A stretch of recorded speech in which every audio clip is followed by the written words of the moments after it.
For 70,000 years, Taftan Volcano successfully convinced everyone it was extinct. But new satellite images show that its summit is rising, like something inside is stretching it, rolling it over, and cracking its neck after the world's longest nap. Scientists aren't too happy about it, so let's see if you have a reason to be worried too. Volcanoes can wake up when earthquakes shake them awake or storms mess with underground water. But scientists checked. There weren't any big earthquakes or heavy rains in southeastern Iran, where it sits. So it must be gas or magma pressure that's moving Taftan. It's like a sealed soda can heating up from the inside. Before you even hear a hiss, the pressure is building silently, waiting for a weakness. That's why Taftan's movement is such a big red flag. Pressure changes mean new internal activity. Plus, the source of pressure below its surface is at just around 1,600 to 2,070 feet deep. And that's not a lot for a volcano. When the source of pressure sits that close to daylight, it can set off small explosions from steam or gas, even if no lava ever touches the surface. This type of explosion, called phreatic, happens when water underground gets so hot so fast that it blows up like a giant pressure cooker. In Hollywood movies, volcanic eruptions always look like rivers of lava chasing people down the street. But steam-driven explosions are different, sneaky, and unpredictable. One minute everything looks calm, and the next minute rocks and superheated steam blast into the air like Earth sneezed with the power of a jet engine. For Taftan, this is exactly the scenario scientists are afraid of. You don't need flowing lava to cause destruction. A steam-driven explosion can launch boulders the size of cars and shoot ash clouds thousands of feet up. Even if you don't live anywhere near Iran, Taftan isn't just a local issue. Volcanoes breathe out gases that travel with the wind, and Taftan produces sulfur-heavy emissions when it's active. Sulfur dioxide doesn't just smell bad, but messes with air quality, irritates lungs, and reacts in the atmosphere to form particles that can dim sunlight and cool temperatures. That means neighboring countries might feel the effects even if they never see the volcano. And if a phreatic explosion blasts ash high enough, it could drift into international flight paths like volcanic confetti nobody asked for. Even smaller eruptions can have ripple effects. Remember that time a volcano in Iceland with a name I won't ever pronounce correctly blew up in 2010? It disrupted all the air travel across the Atlantic, and in our case, a modest ash plume drifting into major air corridors could ground flights across the Middle East, South Asia, and beyond. You know, gas emissions don't respect borders. They drift, mix, and settle wherever the wind decides to drop them. Alright, all this sounds pretty creepy, but with all the modern sensors, scientists should find out about an eruption in advance, right? Not really. As Taftan sits in a really remote region, setting up monitoring stations there is tricky, expensive, and frankly, was never a priority because everyone assumed the volcano was done for. So right now, satellites, not ground instruments, are doing most of the work. Satellites see the big picture, but instruments on the mountain add detail. And that's why it was so important for Taftan to be reclassified from extinct to dormant. Because dormant volcanoes need eyes on them 24/7. When a volcano is labeled extinct, countries don't invest in evacuation plans, hazard maps, or monitoring equipment. Changing Taftan's status forced everyone, from local officials to global scientists, to admit it can cause trouble. And that means preparing for ashfall, gas emissions, sudden eruptions, and the long-term questions. Questions like, what if this awakening isn't temporary? What if this is the beginning of a whole new activity cycle? Long-term, Taftan might settle down again, or it might be entering a period of renewed activity. Volcanoes don't run on human timelines. A short-term phase for a volcano could be days or years, and the uplifting summit might mean there's deeper magma movement, not just a surface burp. It has gone up by about 3.5 inches over 10 months between July 2023 and May 2024. And a mountain rising is like Earth inhaling. And if Earth inhales too deeply, it eventually exhales. And in volcanic terms, that exhale is nothing good. Right now, Tafton is breathing in, and nobody knows when it plans to breathe out. This already sounds like too much drama, but there's more where it came from. Some of the biggest, angriest supervolcanoes on Earth are starting to wake up. When one of these monsters erupts, the whole planet feels it, even people living thousands of miles away. Scientists worry because a super eruption could move faster than our ability to prepare food, evacuate cities, or deal with the chaos afterward. That's what makes supervolcanoes so scary. Not just the explosion, but how little time we might have to react. If you live near Naples, you already know at least one supervolcano and how it acts.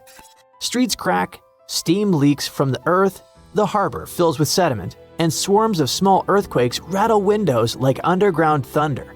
All of that comes from Campi Flegrei, a massive supervolcano caldera that last erupted in 1538. For years, scientists read these signals as classic warnings of magma rising. But two recent studies, one in 2023 and another in 2025, completely changed how we understand what's really going on. And surprisingly, they brought a bit of hope with the danger. In 2023, studies zoomed in on carbon dioxide, a gas volcanoes pump out when magma starts acting up. At Campi Flegrei, CO2 levels jumped after 2005 to about 4,000 to 5,000 tons a day, which sounds like magma rising fast. But when scientists checked other gases like nitrogen and helium, the chemistry didn't fit that idea at all. It turned out that the extra CO2 came not from rising magma, but from super hot fluids underground, cooking the surrounding rocks and releasing gas on their own. In the 2025 study, lab experiments showed that the shaking comes mainly from a sealed underground water and steam reservoir. When that natural lid traps pressure, it eventually cracks and releases steam and sets off sudden quakes that people feel at the surface. That idea also explains something that always confused scientists. The earthquakes usually start close to the surface and then move deeper, which is the opposite of what rising magma would do. After the strongest shaking, the ground often sinks a little, like a balloon slowly deflating after you let some air out. None of this means Campi Flegrei is suddenly safe though. Magma still sits deep underground, and steam-driven explosions can still blast out rocks, ash, and scorching gas without any lava warning you first. What's really changed is how scientists think about the danger. Just watching and waiting isn't enough anymore. If humanity only had 12 months of warning before a supervolcano eruption, we'd struggle badly. Stockpiling food, relocating people, keeping supply chains alive. It would all feel almost impossible. But don't freak out yet, because supervolcano eruptions are extremely rare. The last one happened about 26,500 years ago in New Zealand. On average, scientists think a super eruption happens roughly once every 100,000 years, but Earth doesn't follow neat schedules like a calendar. Sometimes these eruptions cluster closer together, and then the planet stays quiet for a long time. Two massive super eruptions shook the planet within the last 100,000 years.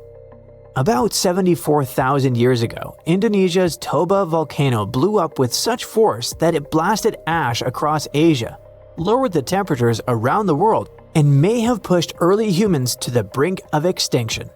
Then, around 26,500 years ago, New Zealand's Taupo volcano unleashed an eruption, covering huge areas in ash and reshaping the landscape we see today.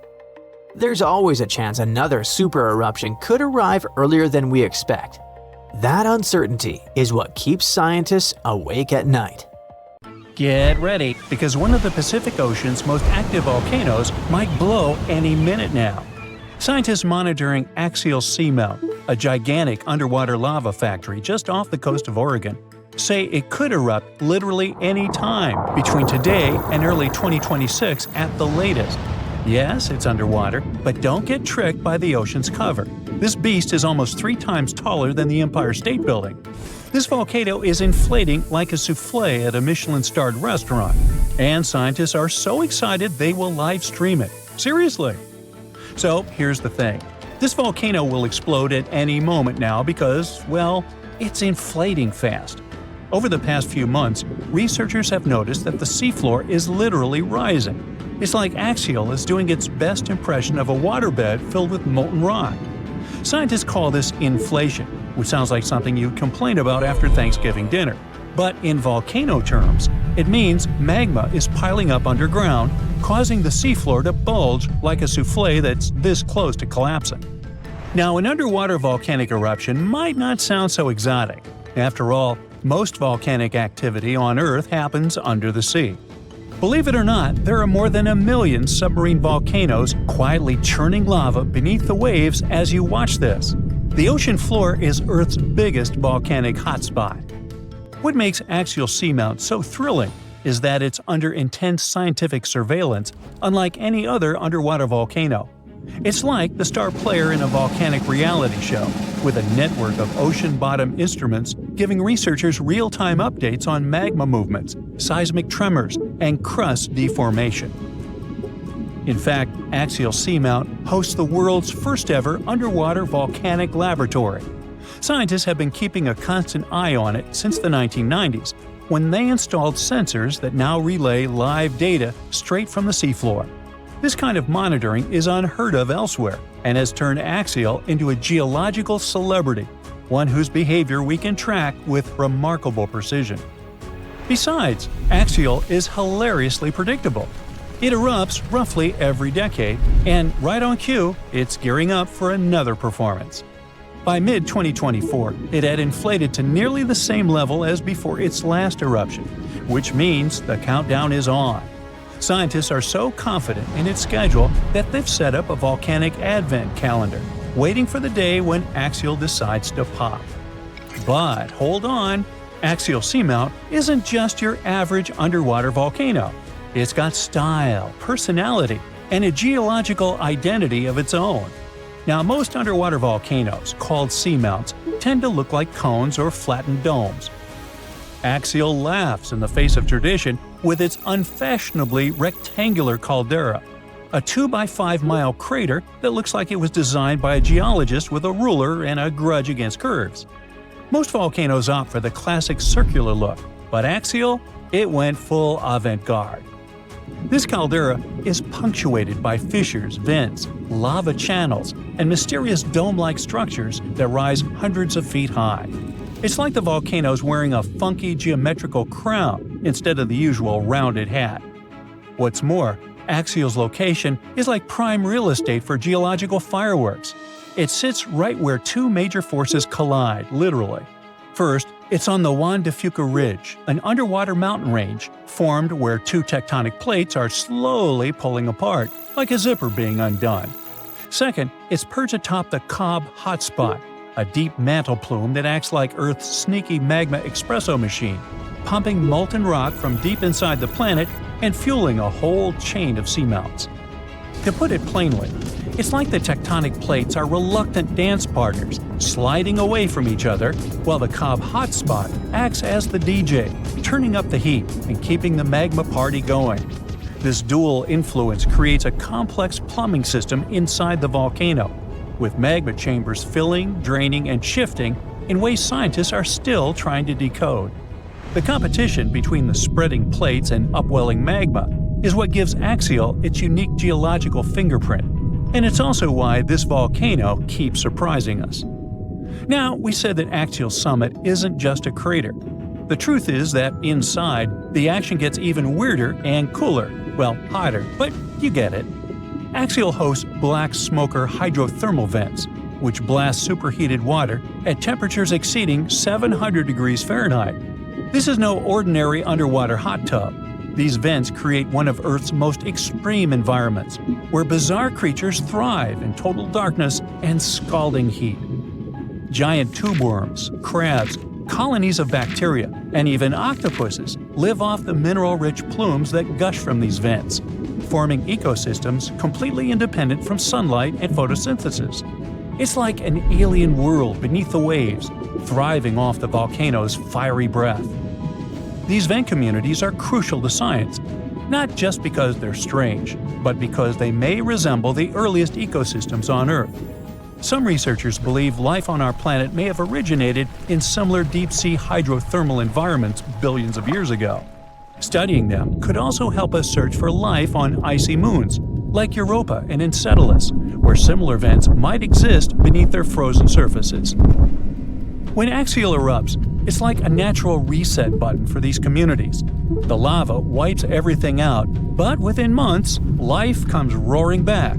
Proof that even in the most hostile environments, real estate is always in demand. For those worrying about tsunamis or coastal disasters, relax. Axial eruptions are the underwater equivalent of a slow cooker. The immense water pressure keeps things chill, well, scalding, but not explosive. So the worst thing that happens is some lava decorates the seafloor, and a few crabs have to find new vents to squat in. This means no massive ash clouds or explosive blasts that could reach the surface. Instead, lava oozes out and spreads across the seafloor, sometimes traveling for miles. But for scientists, this eruption is the golden ticket. Understanding axial patterns could help predict eruptions elsewhere, even on land. Plus, its bizarre ecosystems offer clues about how life might survive on other planets. Not bad for a volcano that mostly just sits around looking rectangular. Still, the volcano's activity can be heard in the form of thousands of small earthquakes every day. Thousands! As if the volcano itself was groaning and creaking, preparing to burst open. Again, we won't feel a thing, but at least they'll help scientists track the magma's movements and the volcano's eruptive cycle. Now, one of the coolest parts of this story is that scientists are preparing to live-stream Axial's next eruption for the first time ever. Imagine watching an undersea volcano in action, live, as it's painting the ocean floor with fresh lava. It's like a front-row seat to a natural fireworks display, thousands of feet beneath the waves. The livestream will come courtesy of the Ocean Observatory's initiative, which maintains a series of fiber optic cables linking Axial's instruments directly to shore. It's the Wi-Fi of the deep sea, and it's about to broadcast molten rock in HD. And there's another twist. Scientists have noticed a curious pattern in Axial's eruptions. All three of its most recent eruptions, in 1998, 2011, and 2015, happened between January and April, the months when Earth starts moving away from the Sun. So why? Well, it might have something to do with the Moon's gravitational pull. The Moon's orbit causes ocean tides to rise and fall, which changes the pressure on the seafloor and could help nudge the magma chamber to its breaking point. I guess the Moon isn't just a romantic light in the night sky. It might be the ultimate volcanic whisperer. So, one thing's for sure, when Axial goes, it'll be the best documented underwater eruption in history. So, keep your eyes peeled. This is one natural spectacle you won't want to miss. And who knows, if we're lucky, we might even get deep-sea eruption ASMR out of the deal. Now, if you'll excuse me, I'll be refreshing the live feed like it's a Taylor Swift ticket sale. The latest super eruption of Yellowstone occurred 640,000 years ago, and it was long before Homo sapiens saw the light of day. But we were around during another, no less devastating natural disaster. This super eruption took place on the island of Sumatra around 74,000 years ago. That's when an erupting supervolcano wreaked havoc on huge territories, sending up plumes of debris and ash that spread for thousands of miles and caused temperatures on the planet to plummet. The effects of this super eruption were visible as far away as southern Africa. Experts believe they could have impacted early humans there. By the time the volcano erupted, our ancestors had already been using stone tools and had likely known how to produce yarn. And some specialists even think that the Toba super eruption was so powerful it could push our ancestors to the brink of extinction. they claim that Toba might be the largest volcanic eruption to occur on Earth within the last 2 million years. The eruption disgorged so much pyroclastic rock, it would be enough to cover the entire United States to the depth of a one-story house. About a third of that deposit piled up on northern Sumatra, while a lot more ended up beneath the floor of the Indian Ocean. The supereruption left an elliptical crater lake around 60 miles long.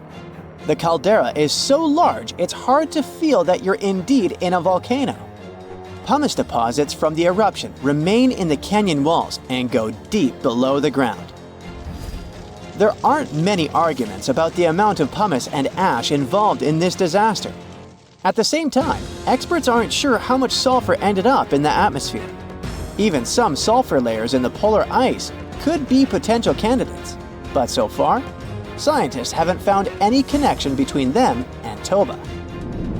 But let's get back to the dramatic impact the supereruption had on early humans. It turns out some not only survived but even thrived after this natural catastrophe, at least judging by the artifacts they made during and after the eruption. The disaster might not have posed a serious threat to those of our ancestors who took refuge along the coast. Genetic evidence hints that modern humans descend from a few thousand people that ventured out of Africa around 60,000 years ago. Why just a few thousand? According to some experts, the rest of our ancestors could have been devastated by the Toba eruption. After all, the supervolcano spewed out 1,000 cubic miles of dust and rock in a flash, leaving a scar in the ground that was dozens of miles wide. All that dust and sulfur Toba sent into the atmosphere potentially cooled the surface of our planet, which led to the appearance of glaciers and the lowering of Earth's sea levels. And since Toba might have had an important role in shaping humankind, scientists have been working hard trying to understand precisely how early humans reacted to this disaster. In 2011, several researchers found an enigmatic soil sample in South Africa's Pinnacle Point, an archaeological site overlooking the Indian Ocean. This sample contained some volcanic ash. After examining the layer, they found more than 400,000 artifacts left by early humans. Those ranged from heat-treated stone tools to signs of fire and animal bones. Based on this finding, the team suggested that early humans on the South African coast thrived after the eruption, living in that area for thousands of years and improving their tools. The region might have served as a refuge during and after the Toba eruption. A 2009 study suggested that the eruption could have lowered global temperatures by 14 degrees Fahrenheit. It would have made survival tough elsewhere in Africa. If there had been a volcanic winter, it wouldn't have been as cold along the coastline. On the other hand, newer studies claim that Toba spewed out so much sulfur into the atmosphere that the resulting aerosols could have stuck together, which would have limited their cooling effect in the long term. In other words, right after the eruption, temperatures would have plummeted, but only in some regions. And after 3 years or so, the effects of the eruptions would have calmed down altogether, becoming not dangerous to humans. Well, apparently, more research is needed. Meanwhile, let's figure out if we should watch out for any volcanoes these days. Last year, thousands of small earthquakes shook the ground near Iceland's Svartsengi geothermal power plant. Magma rose to the surface there, and now it has opened wide fractures slicing through the small town of Grindavik. The ground there is still swelling, and an eruption might happen with little notice. But of course, that's not all. Over the planet, 45 other volcanoes keep rumbling. For example, Italy's Vesuvius, that infamous thing that finished the city of Pompeii in 79 CE. Over the last 17,000 years, the volcano has experienced 8 explosive eruptions, followed by powerful pyroclastic flows, dense masses of super hot ash, lava fragments, and gases flowing at high speeds. The volcano's last eruption happened in 1944. Mount Rainier is one of the most dangerous volcanoes in the USA. Its high elevation, chemical composition, and proximity to Washington's Seattle and Tacoma suburbs and the volcano's ability to produce massive pyroclastic flows make Mount Rainier a threat to consider. The heat from this volcano could potentially melt the ice and snow covering it, leading to rapid downstream flows of debris, mud, and rocks. The Novarupta volcano in Alaska's Katmai National Park and Reserve formed in a 1912 eruption, which was the world's largest in the 20th century. The volcano sent almost 7 cubic miles of ash and debris into the air. It also produced such a powerful ash flow that it created the Valley of 10,000 Smokes. Mount Pinatubo is located in a populated region in the Philippines. It became notorious after a 1991 massive eruption, which was the second largest eruption of the 20th century. More than 700 people lost their lives during that natural disaster. Today, more than 21 million people live within 62 miles of Pinatubo. Mount Agun, a continuously erupting volcano in Indonesia, had its last major eruption in 1963. It was one of the most tragic eruptions in the country's history. It lasted for 11 months, producing ashfall and pyroclastic flows that led to the loss of more than 1,000 lives and serious property damage. People saw ash plumes above the volcano throughout 2018, following the eruption in November 2017. Japan's Mount Fuji hasn't erupted since 1707. That year, a massive earthquake likely set it off. In 2014, experts warned that Fuji could be at risk of another eruption following the 9-magnitude earthquake that shook Japan in 2011. Experts believed the earthquake had raised pressure below Fuji. The eruption in 1707 sent so much ash and debris into the air that all this mass even reached Tokyo. Should Fuji erupt again, it would affect more than 25 million people in the surrounding areas. The eruption of Washington's Mount St. Helens in 1980 was one of the most destructive volcanic events in U.S. history. 57 people, as well as thousands of animals, lost their lives during that natural disaster. The eruption also destroyed around 200 square miles of forest. Experts think that Mount St. Helens' history of massive eruptions means that future catastrophes are bound to happen. The next explosive eruption might send large amounts of ash all over the Pacific Northwest.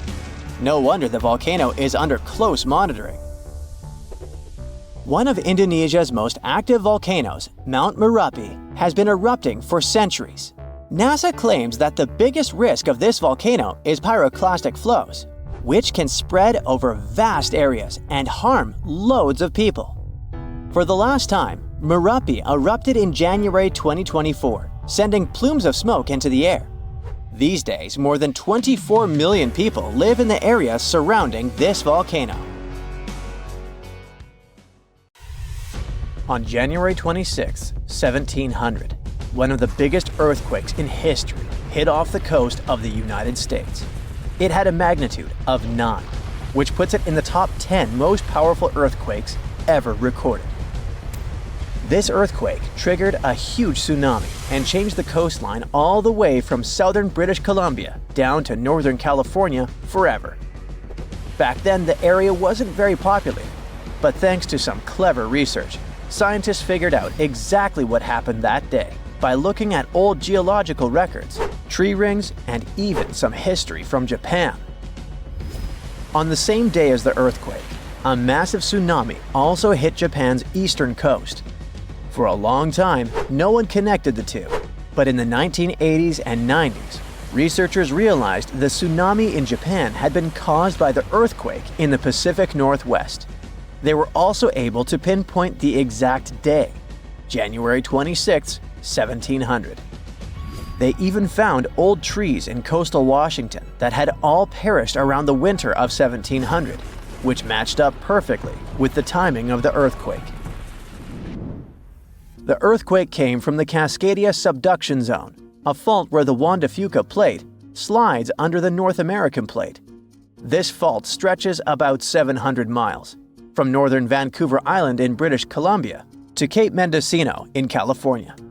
The pressure from the moving plates builds up over time, And eventually, another big, devastating earthquake will hit the same region. It's just a matter of time.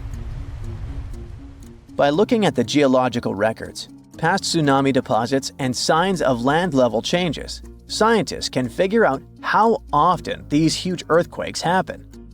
Emergency planners have been preparing for the next big quake, often calling it the big one. Scientists believe earthquakes in the Cascadia subduction zone happen every 200 to 1,000 years. And since the last major one was over 300 years ago, the Pacific Northwest is definitely due for another. When it happens, the earthquake is expected to be as big as the one from 1700. But this time, it'll affect around 15 million people. The devastation will be severe. Buildings will collapse, roads and runways will crack, and bridges will fall. Communication in and out of the area will be cut off. But the worst part? The earthquake will trigger a massive tsunami that might hit parts of the Washington coast in as little as 10 minutes. It's not a matter of if, but when the Cascadia subduction zone will break. When it happens, it will be the worst disaster the US has ever faced. Worse than the Hurricane Katrina or Superstorm Sandy. It'll impact an enormous area, stretching from southern British Columbia all the way down through Oregon to northern California. That means millions and millions of people will be affected. Fairchild is considered a backup staging area for handling the aftermath of the earthquake, with Grant County International Airport in Moses Lake being the main one. For those who will survive the initial quake and tsunami, the aftermath could be just as disastrous. Aftershocks will follow, and transportation will be a mess. Roads will be damaged or completely blocked, airports will shut down, and most of the main routes, like Interstate 5, will have bridges destroyed. This means food and water supplies will be cut off, and it will be incredibly difficult for help to get in or for people to escape. Gas pipelines will most likely be damaged too, and restoring them could take anywhere from a few days inland to weeks or even months along the coast. Power outages will be widespread within 100 miles of the coast throughout the entire Pacific Northwest. And water could be out for 3 to 7 months. Even telecommunications will be down for 2 to 3 months across the Pacific Northwest, Alaska, and even parts of East Asia. The good news for eastern Washington is that it will mostly avoid the worst of it, thanks to natural barriers between the west and east sides of the state. The tsunami may hit the Columbia River Gorge, but it will lose energy quickly because of a sandbar under the river. The Cascade Mountains will absorb much of the earthquake's impact, so the east side won't feel it as strongly. And since eastern Washington won't get hit as hard, it'll be up to them to handle the aftermath of the quake. That means helping western Washington, taking in refugees from the areas that got destroyed, and delivering supplies to where they're needed. Scientists have looked at other major 8.0 to 9.0 magnitude earthquakes like the ones in Chile in 1960, Alaska in 1964, and Sumatra in 2004, and Japan in 2011. These kinds of quakes can shake the ground for anywhere between 6 to 10 minutes, and that's a long time for the ground to be shaking. Such quakes are super intense because they happen close to Earth's surface, so it's not just a quick shake. It's a long, strong one that can cause a lot of damage.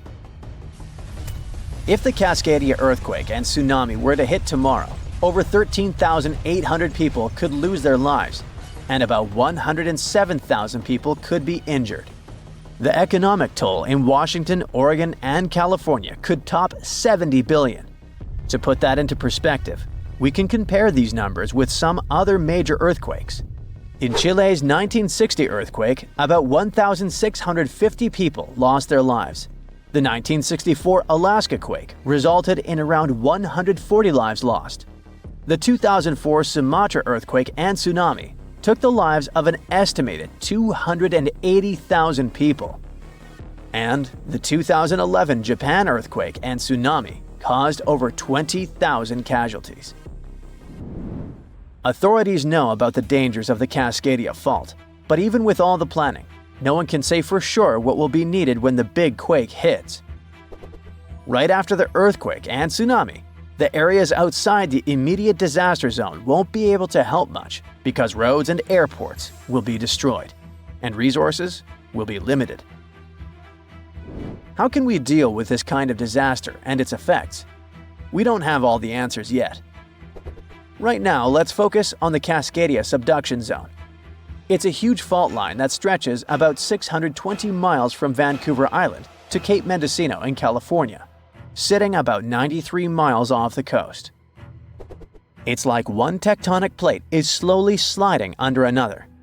When the plates are close to the surface, about 18 miles deep or less, they get stuck because of friction, kind of like pushing two rocks together. Over time, this creates a lot of pressure. When the pressure finally becomes too much, the plates slip, causing a massive earthquake. This is called a megathrust earthquake, and it can be huge. Below the area where the plates are stuck, there's a zone where the plates move really slowly. We're talking about just a few inches every few months. This slow movement helps to release some of the pressure, but it also builds up more pressure on the parts of the fault that are still stuck. This means that over time, it increases the chances of a huge earthquake happening.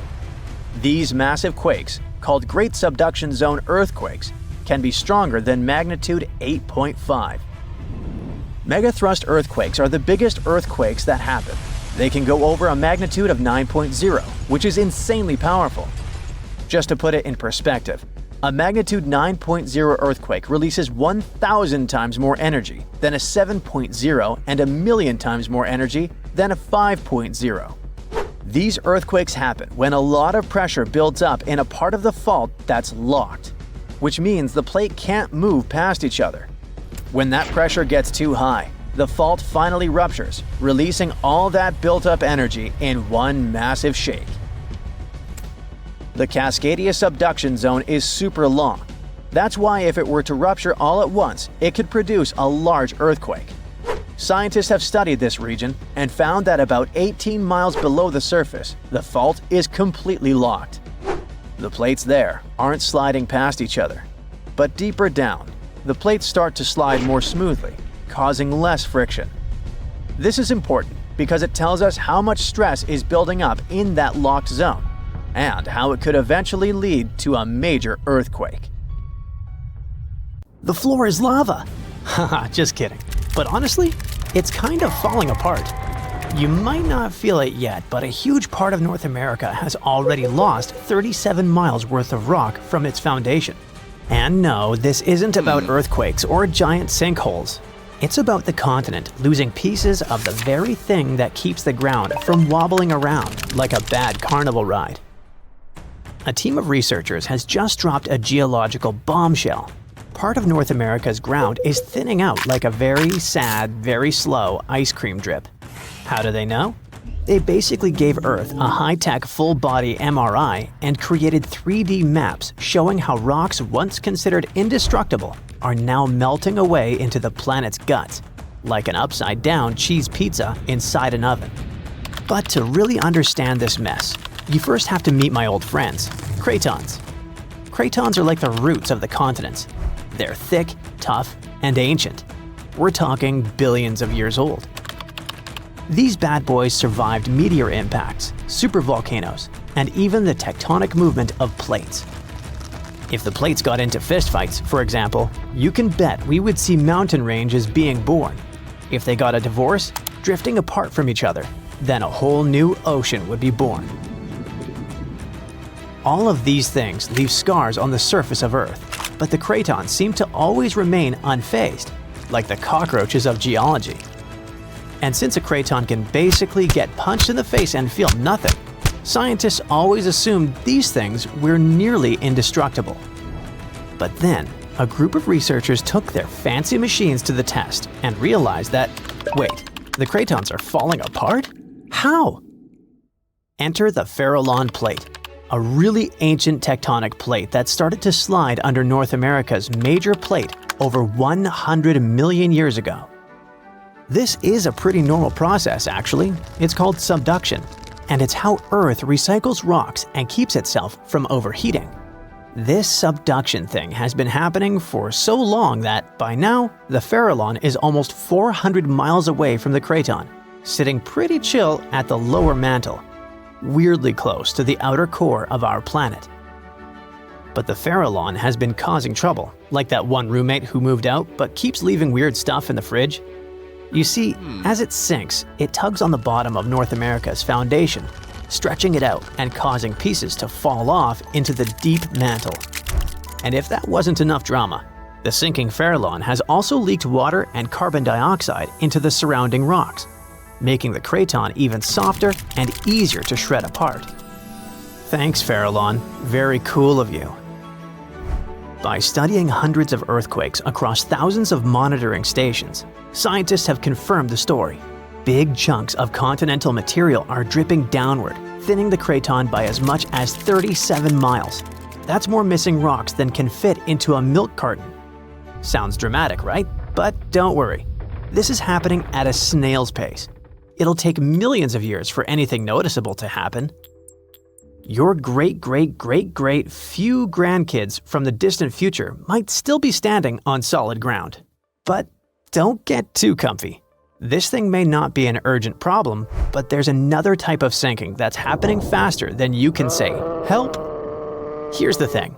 By 2050, at least 32 major cities in the US, including New York, Baltimore, and Charleston, could be partially underwater. And guess what? This one is mostly our fault. Scientists noticed that since 2007, some cities have been sinking into the ground between 0.04 and 0.08 inches every year. Charleston, in South Carolina, is pulling ahead in the worst way possible, sinking 0.15 inches annually.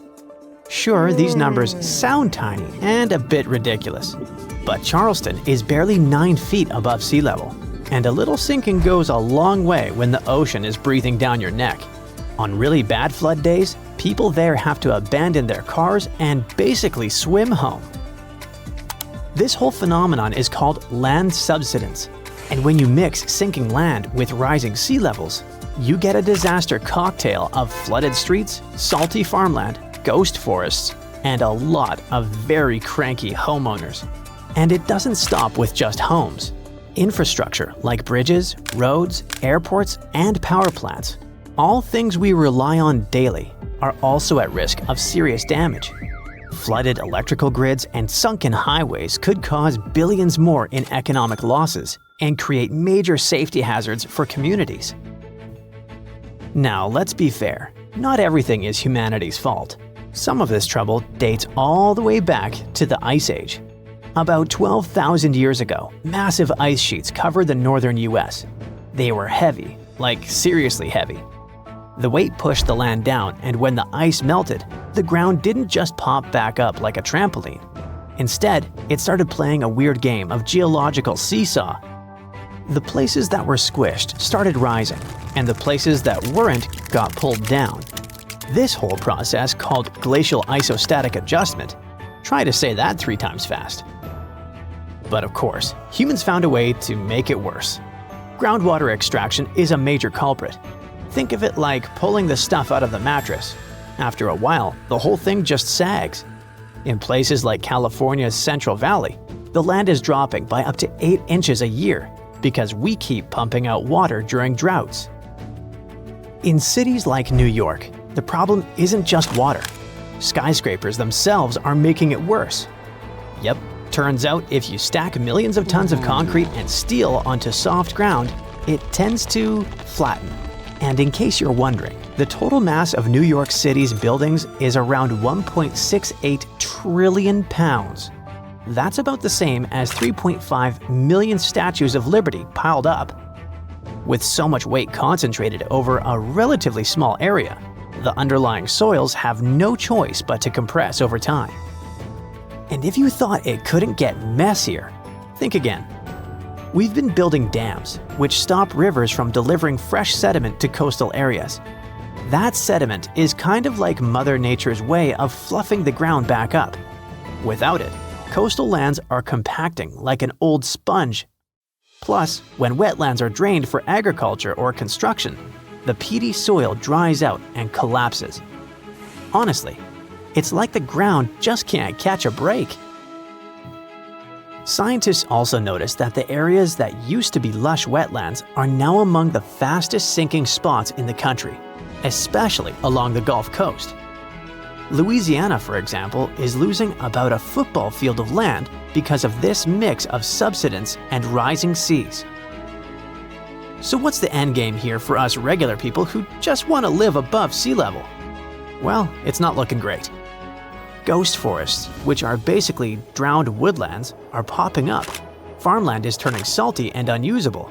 And even sunny day flooding, where streets flood without any rain, is becoming a thing. Yikes!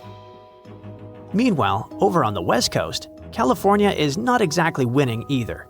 San Francisco and Los Angeles are both sinking, which means that rising sea levels could hit them twice as hard and twice as fast. In some places like the Palos Verdes Peninsula, the ground has been sinking so fast, people over there might as well live like moles. So, is America turning into the next Atlantis? Probably not next week, but without serious action, like cutting back on groundwater pumping and planning smarter cities, at least 500,000 people are in serious danger. And the housing damage could easily rack up a jaw-dropping $109 billion by 2050.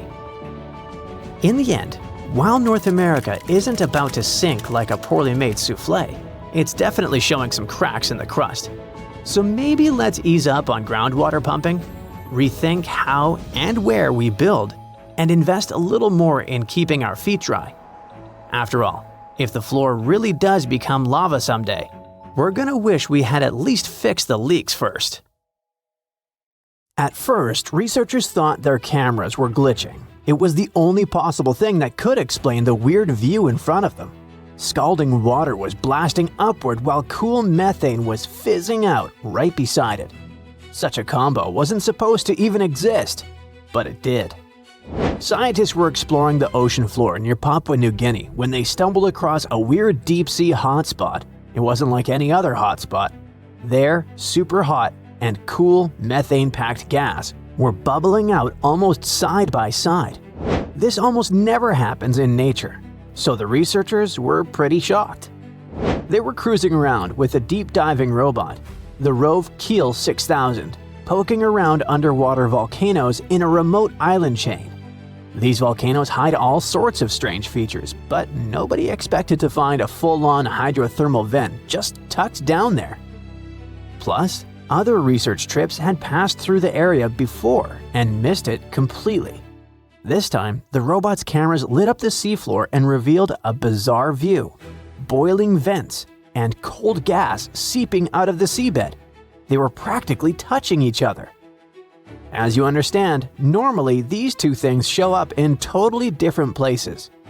Hot hydrothermal vents form when underground water gets cooked by magma and shoots upward, carrying minerals with it. Methane seeps, on the other hand, come from cold, mushy layers of sediment packed with old organic matter. This stuff slowly breaks down and leaks out as gas. But at this spot, the geology created a perfect mashup. Under the volcano sits a thick layer of organic-rich sediment. Magma creeping up from below heats these sediments, but at the same time, it also heats mineral-rich water deeper down. So you get two very different fluids, blazing hot vent water and cooler methane gas.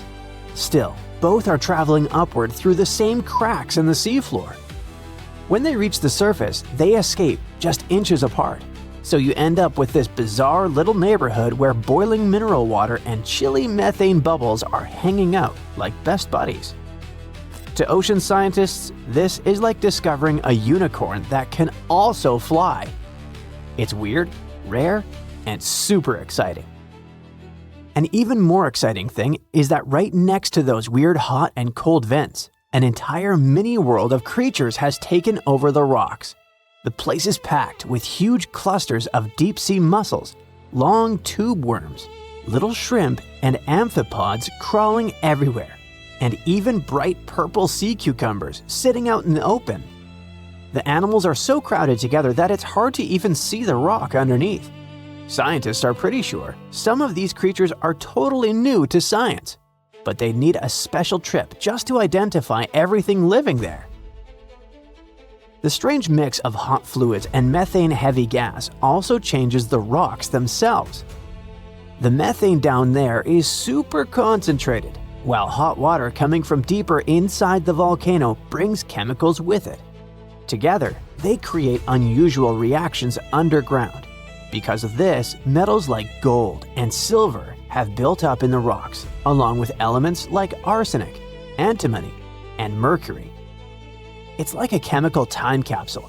The rocks show signs of an older, super hot phase when precious metals were forming. Today, the vents are cooler, but still active. Now, even though this deep sea area is rare and full of life, it isn't safe. Mining already happens nearby, and waste from the huge gold mine on Lahir gets dumped into the ocean. On top of that, companies have licenses to explore the seafloor for minerals and gas.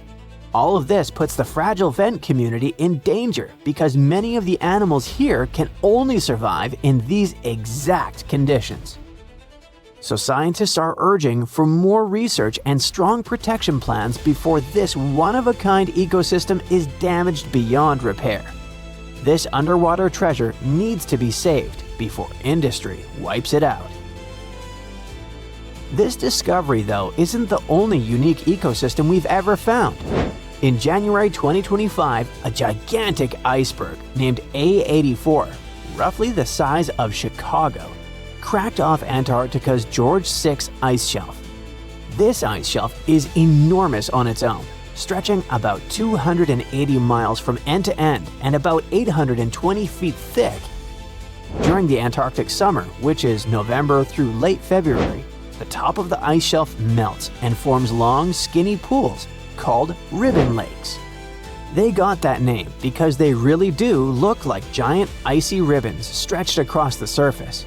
Once A84 broke free and drifted off, it exposed part of the seafloor that had been sealed away under the ice for who knows how long. It was a place absolutely nobody had seen before. A research team aboard the ship Falkor 2 happened to be in the Bellingshausen Sea at the time. As soon as they got word about the iceberg breaking loose, they ditched their original plan. This was basically the deep-sea version of flipping over a huge rock in the woods just to see what's living underneath it. For 8 days, the scientists sent down their underwater robot, Sebastian, and explored depths of more than 4,200 feet. Down in that freezing darkness, they discovered a hidden ecosystem packed with life. Huge corals and sponges formed underwater neighborhoods that were absolutely crawling with creatures.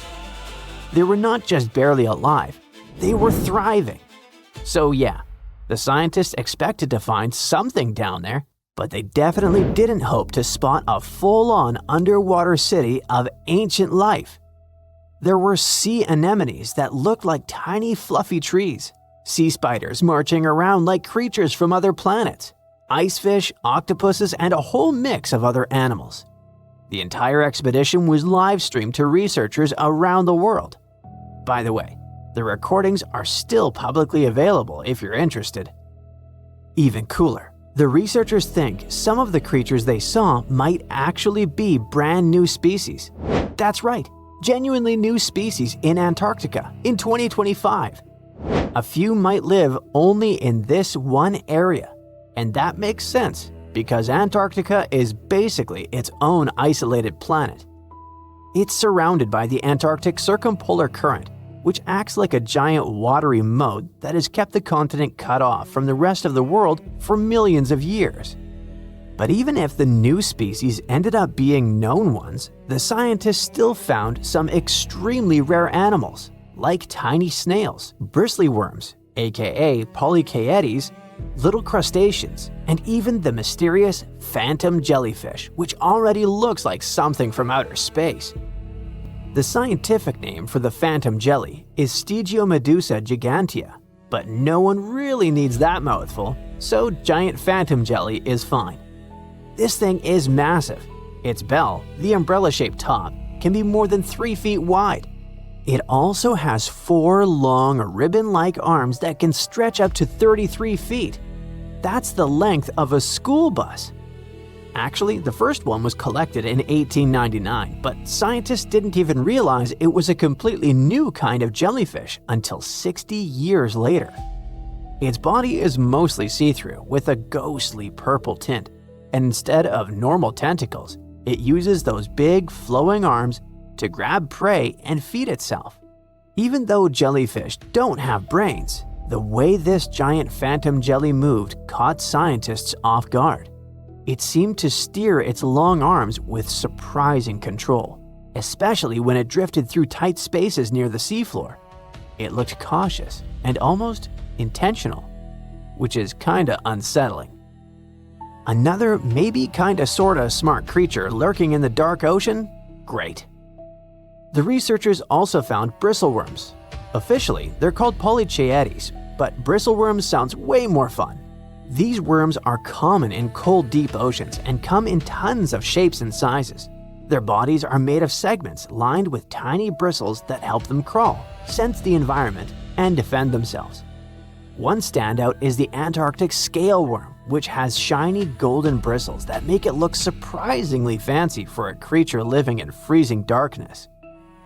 So, as you see, there are still tons of places and things on Earth that don't seem real or aren't even supposed to exist. And even with our level of technology, we're unlikely to figure out all the wonders the world has to offer in the near future. While you're watching this video, pieces of continents are slowly breaking off from below and are pulled down into the oceanic mantle, a hot, mostly solid layer that moves slowly under the seafloor. As soon as these fragments reach the mantle, they can trigger volcanic eruptions in parts of the ocean where there are no volcanoes. Plus, when continents break apart, it happens not only at the surface, but also deep down. But more on that later. This process can continue for tens of millions of years. The new study shows that Earth's insides are even more dynamic than we thought. It also explains why many volcanic islands, including Christmas Island in the Northeast Indian Ocean, contain unusually high levels of certain chemical elements. The thing is, these elements are normally only found in continental crust.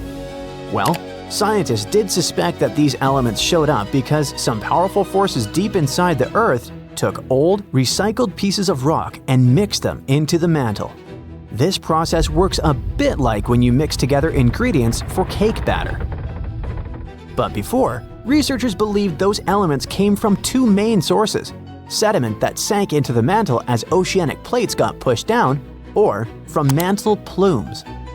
Those are columns of hot rock rising up from deep inside Earth. However, these explanations don't fit all observations. In some volcanic areas, there's almost no sign that the crust has been recycled. In other places, the mantle seems to cool and too close to the surface to be affected by the rising hot rock. Scientists used to wonder how this could happen. Now we know that some of the material in those regions comes from pieces of continents that sink deep into the mantle, and these pieces affect the volcanoes that form above. The new study also suggests a curious idea. Continents don't just break apart at the surface, they peel away from below too. And this can happen over much greater distances than scientists thought before. Researchers used simulations to figure out how continents and the mantle behaved when stretched by tectonic forces. Their work is built on earlier research showing that when continents split, deep, powerful forces inside our planet create a mantle wave. This wave moves along the base of the continent at depths of about 90 to 125 miles. The wave moves extremely slowly, about 1/millionth of the speed of a snail, and gradually strips material from the roots of the continents. These peeled-off fragments are then carried sideways, sometimes more than 620 miles, into the oceanic mantle. Once there, they can trigger volcanic eruptions in the ocean for tens of millions of years. The research also shows that the mantle continues to feel effects of continental breakup long after the continents themselves have separated. Even after a new ocean basin forms, the mantle keeps moving, reorganizing and transporting enriched material far from where it originally came. To make this conclusion, researchers studied geochemical data from different parts of the Earth, including the Indian Ocean Seamount Province. That's a chain of volcanic formations that appeared after the supercontinent Gondwana had broken apart over 100 million years ago. Their computer models and chemical tests showed that right after the supercontinent Gondwana broke apart, a lot of magma with unusual chemicals pushed up to the surface.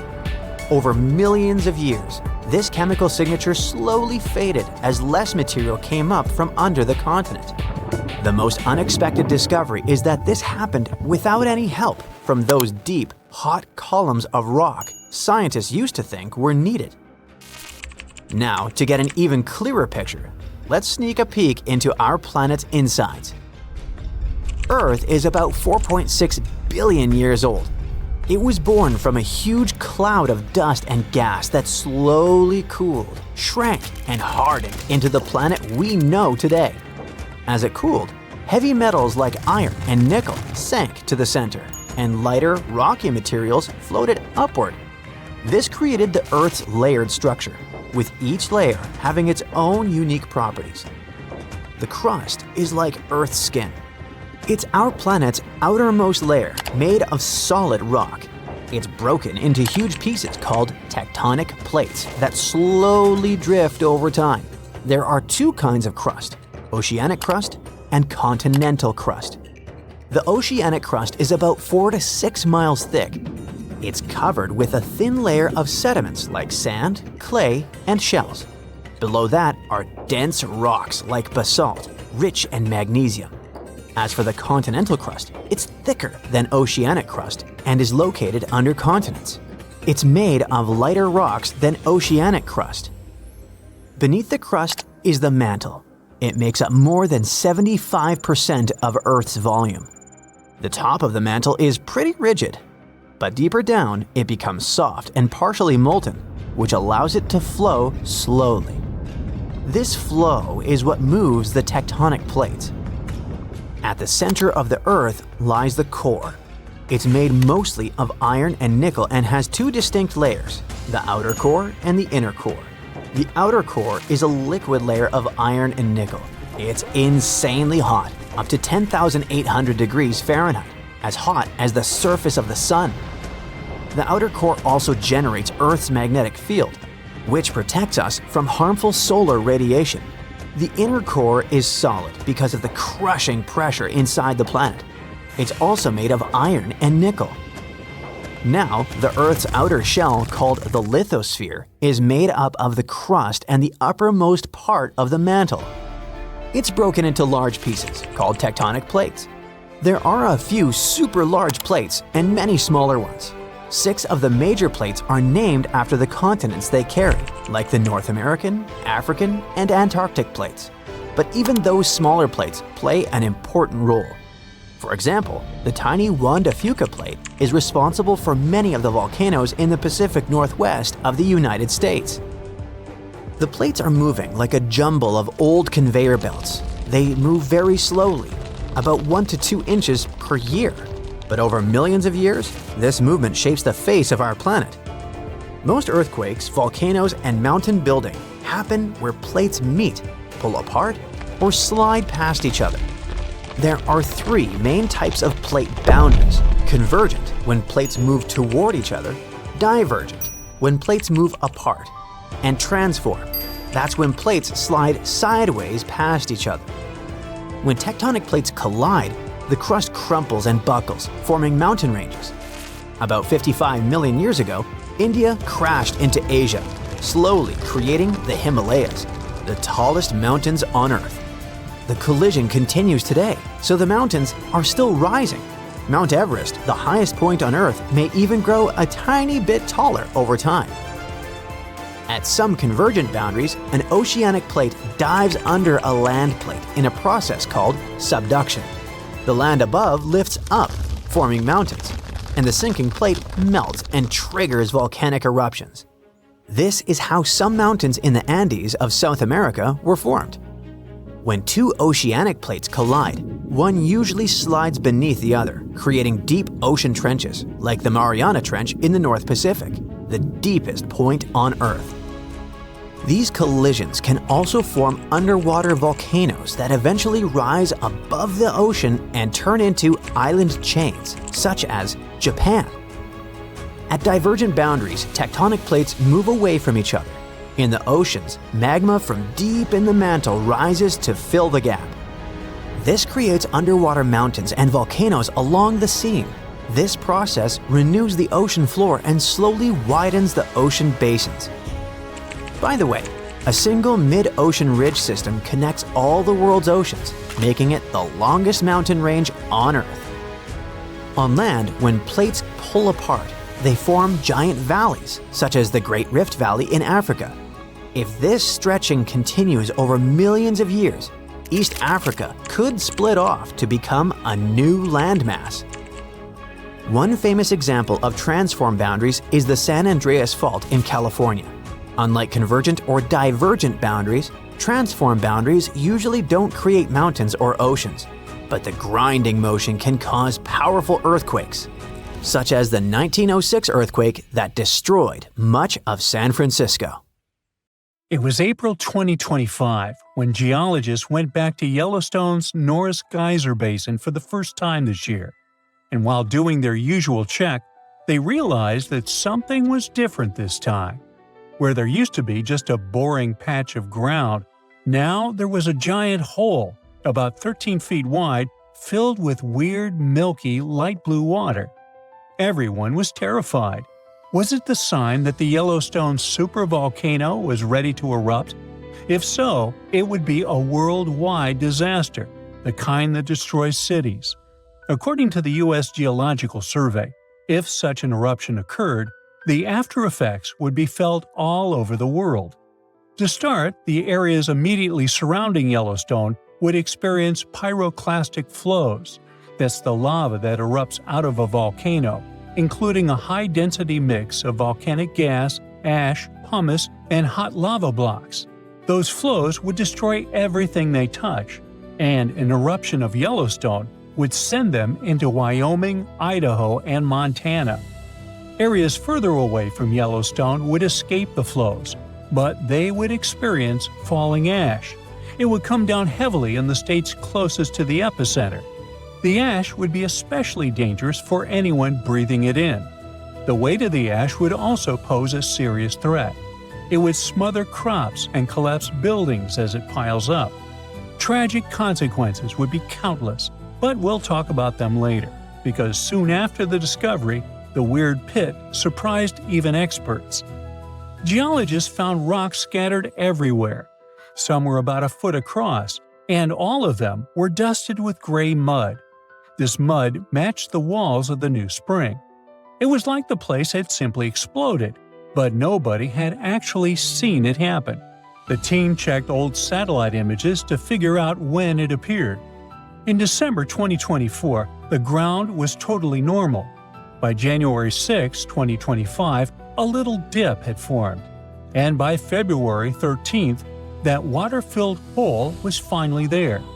But the weird thing was that the sensors that usually pick up major hydrothermal explosions didn't detect anything. There was no giant blast or warning signs. Later, it turned out that this puzzling opening in the ground hadn't just popped up in one huge explosion. Instead, it formed from a bunch of smaller bursts over time. Little explosions first threw out rocks, then mud, and eventually created the pit. With time, it filled with silica-rich water. That was a huge relief for everyone.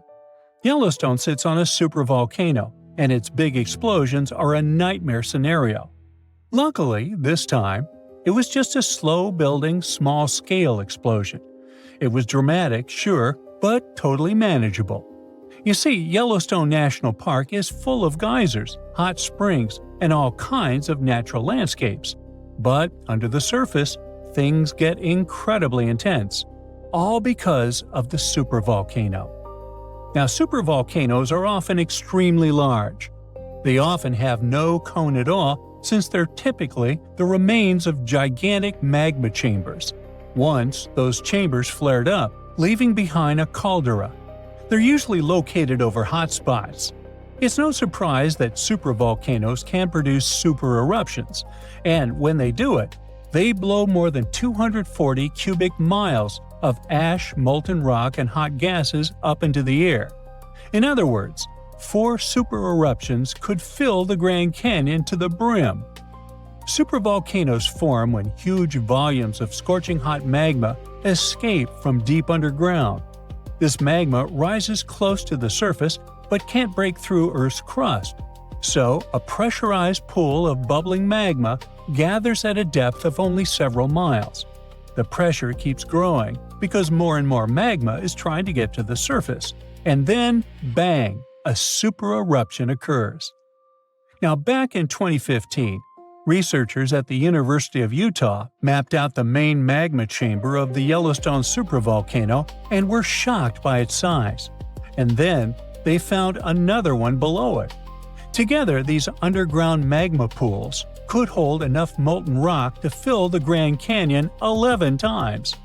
All that magma pushes up on the ground above, which is why Yellowstone rises about an inch or two every year. That slow lift might not sound like much, but combine it with the fact that Yellowstone is still an active volcano and has a volcanic explosivity index of 8, and it's enough to make you wonder what could happen if things went south. And yes, Yellowstone has indeed been a bit jumpy in recent years. In March 2023, there were 354 earthquakes in the area. Most were tiny, but the biggest hit a magnitude 3.7, part of a swarm of 106 quakes. Now, before you freak out, experts from the Yellowstone Volcano Observatory say there's no need to panic. No eruption is coming anytime soon. Volcanoes don't stick to a schedule.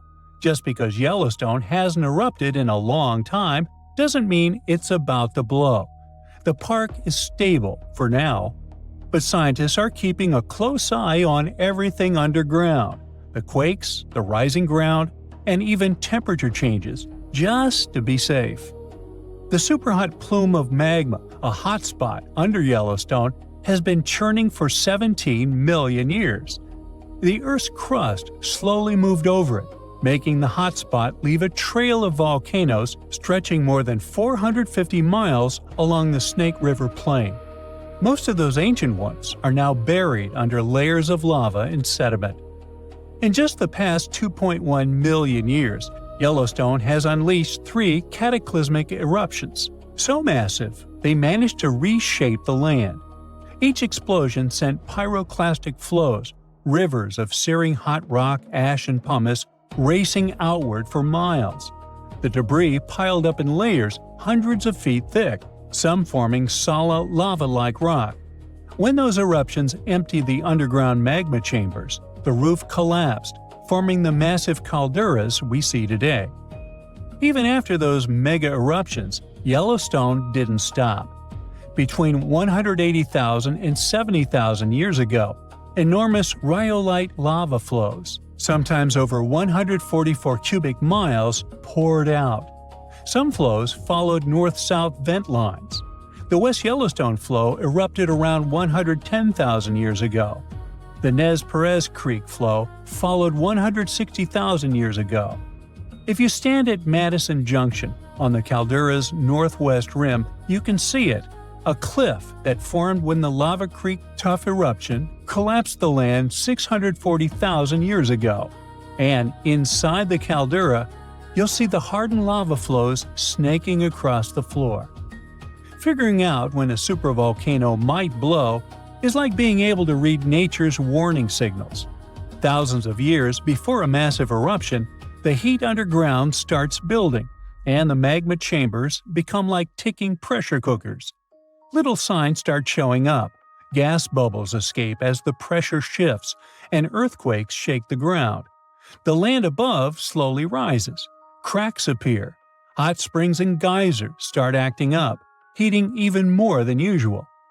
Now, what would happen if Yellowstone erupted?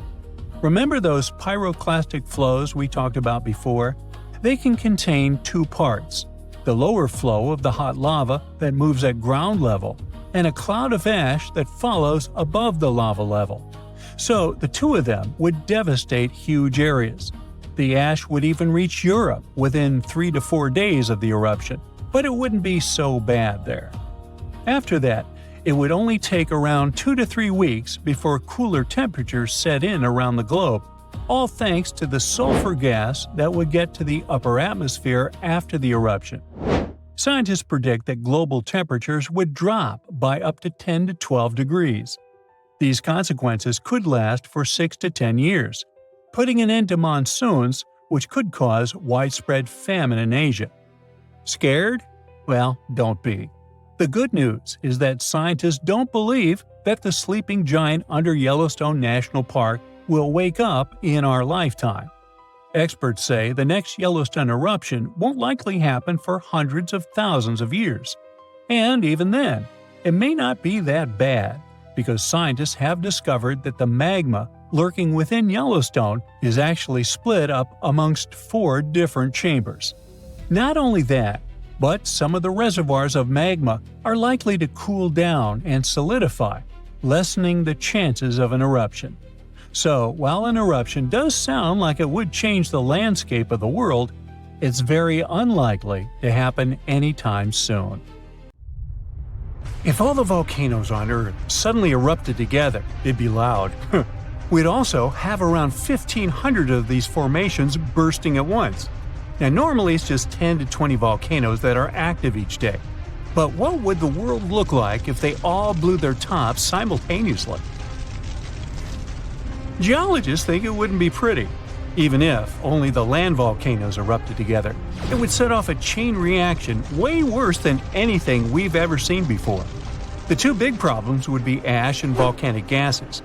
While the explosions in lava would be damaging for people nearby, the real danger lies in what happens next.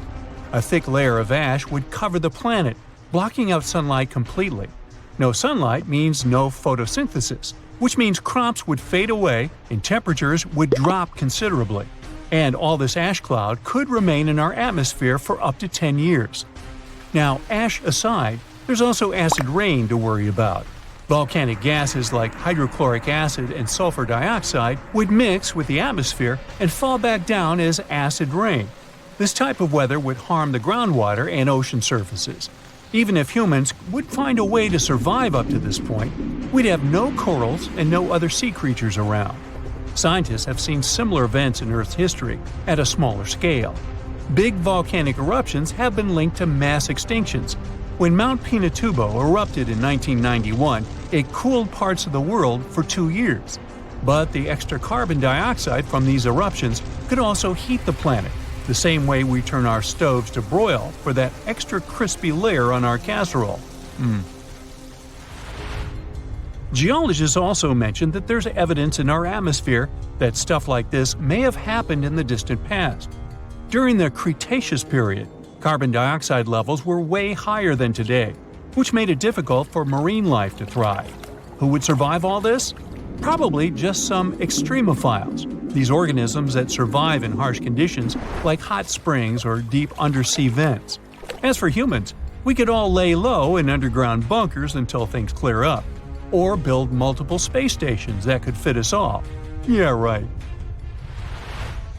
The chances of all volcanoes erupting at once, though, are very slim. Whew! That's because there isn't one giant source supplying all the volcanoes on Earth. Each one of these openings has its own deposit of magma, except for a few cases where they indeed share the supply. For example, in 1912, Nova Rupta in Alaska erupted alongside another volcano sharing magma. Scientists have also found evidence of magma hiding under volcanic areas, like under the Taupo volcanic zone in New Zealand. This magma can spread out horizontally for long distances, but it's still just a local feature. Even if we consider all the magma under Taupo as one system, it's not connected to other volcanic areas like Indonesia or the Philippines.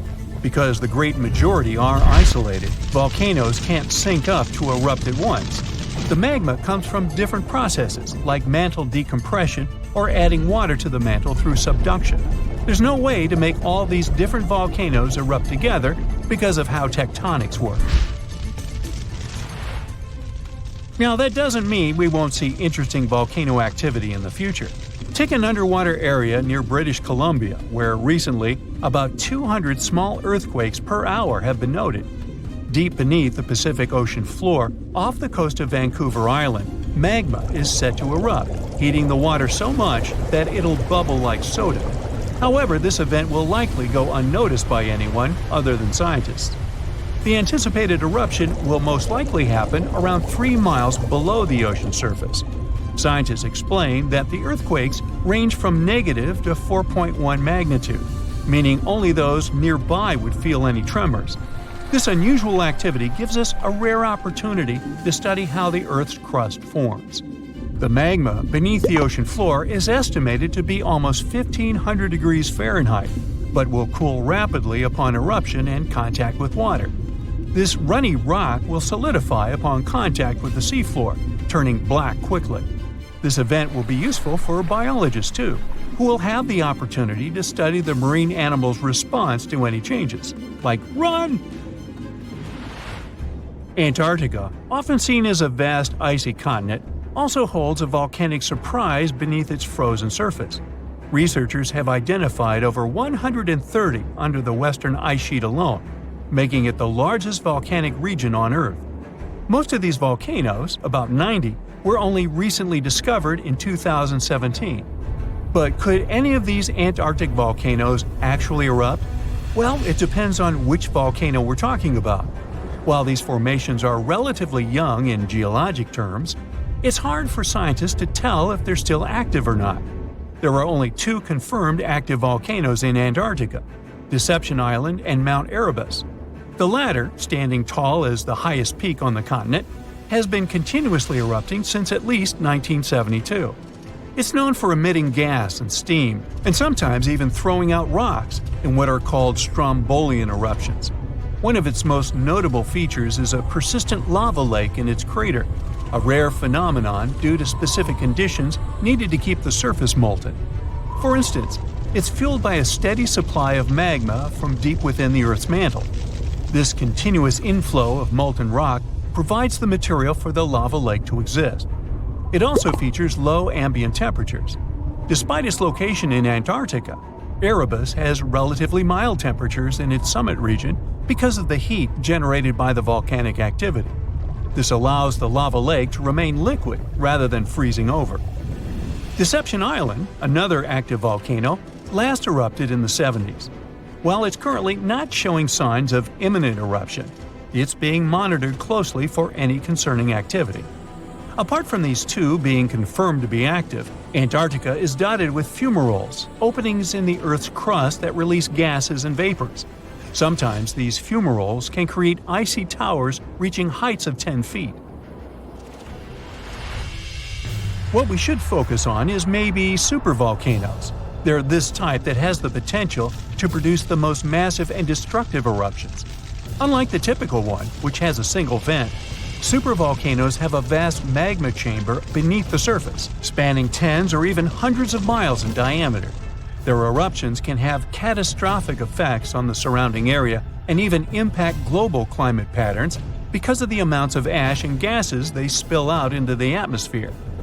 One famous supervolcano is the Yellowstone one, which some say is gearing up for another eruption. It has the capacity to unleash a colossal eruption, spewing over 240 cubic miles of material. As much as we'd like to predict its behavior, volcanoes don't stick to a calendar. On the contrary, eruptions simply happen when there's enough magma beneath the surface. There also needs to be enough pressure for the magma to travel upwards. As far as we can measure, these conditions are not currently met at Yellowstone. Sure, many volcanoes operate on a cyclical pattern, but that doesn't mean Yellowstone is overdue. In fact, Yellowstone has had just 3 major eruptions over the past 2.1 million years. Also, the term supervolcano refers to the formation's size, not necessarily how fussy it is. Yellowstone's monitoring is extensive, tracking seismicity, ground deformation, thermal emissions, gas, water chemistry, and surface changes. Signs of an eruption would include thousands of earthquakes over a short period. We'd also see deformation on the ground and weird gas emissions ahead of time. Stable, as it might look like for now, the consequences of it having a major eruption could look ugly. Ash dispersion could blanket a 500-mile radius, potentially disrupting Midwest agriculture and clogging waterways. Ash and gas emissions into the stratosphere could induce global climatic effects, making our planet colder for several years. And yes, we've seen some research that it shows there's more liquid molten rock under the Yellowstone volcano than scientists believe. But that doesn't translate to imminent danger.